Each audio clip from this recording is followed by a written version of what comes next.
interested in the molecular structure of water and what affects it. Now, water is the most receptive of the four elements. Mr. Emoto thought perhaps it would respond to non-physical events. So he set up a series of studies, applied mental stimuli, and photographed it with a microscope. For one sample of water, we drop about 0.5 cc's onto each 50 petri dishes.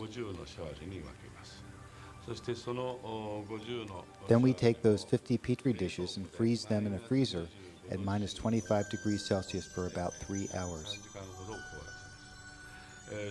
We take those frozen samples into a refrigerator that is set at minus 5 degrees Celsius, where a microscope with a camera is set up. There we take photographs of each of the 50 water drops individually.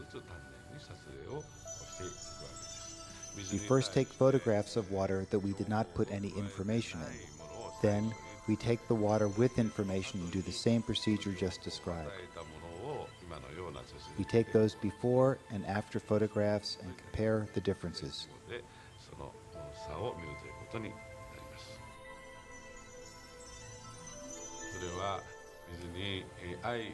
When we projected the feeling of love and thanks to water, it made the most beautiful crystal. At times like this, I think water is at peace. This first picture is a picture of water from the Fujiwara Dam. And this picture is the same water after receiving a blessing from a Zen Buddhist monk. Now, in this next series of pictures, Mr. Emoto printed out words, taped them to bottles of distilled water, and left them out overnight. This first photograph is a picture of the pure distilled water, just the essence of itself. These subsequent photographs, as you can see, are each different. This is the chi of love. And we move along here to thank you. And you can see where he taped that to this bottle here. But if you read Japanese, you already knew that.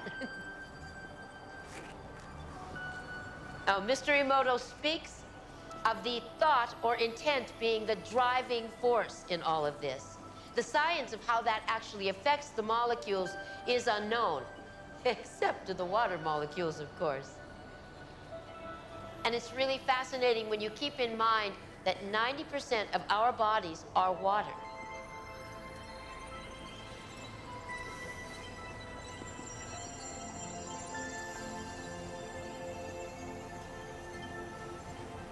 Makes you wonder, doesn't it? If thoughts can do that to water, imagine what our thoughts can do to us.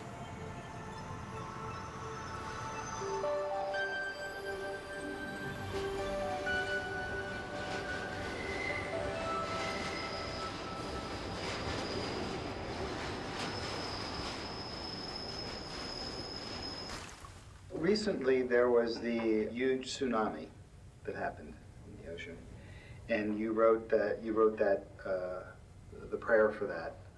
That was great. Thank you. I've noticed that when something like that happens, it seems like people from around the world, suddenly there's this outpouring of support and help. There's something about helping on the world level that seems to uplift everyone. What do you make of that? やはりその過去もう10年ぐらいの間にいろんなところで実験を Through my 10 years of research, I have been visually sending the message to people all over the world that people's prayers and thoughts can affect reality no matter where they are. 皆さんに届けられています。で、そういうような So because this idea had already been accepted by many in the world, people probably thought, oh, so that's how it works. If we try, our energy can reach there. Then we should all pray. 祈ろうというようなことになったんではないかと思いますね。そしてまたそれがAnd this is the reason why there are no great outbreaks of infectious disease as a result of the tsunami disaster.